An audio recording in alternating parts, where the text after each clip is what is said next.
Содан кейін таптым. Ерке Есмахан райымды не үшін таңдағанын ашып айтты. Әнші Ерке Есмахан әлеуметтік желідегі парақшасында жеке өмірі, отбасы жайлы оқырман сауалдарына жауап берді.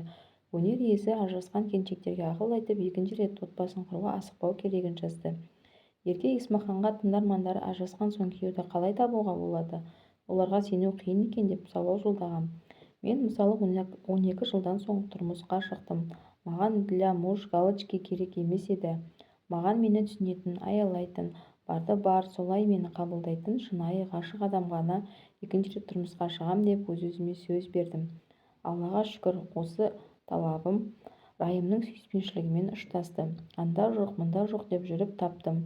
Бойдақ қыздар, ажырасқан қыздар, ешқайда асықпаңыздар, бәрі өз уақытында деп жауап берді әнші.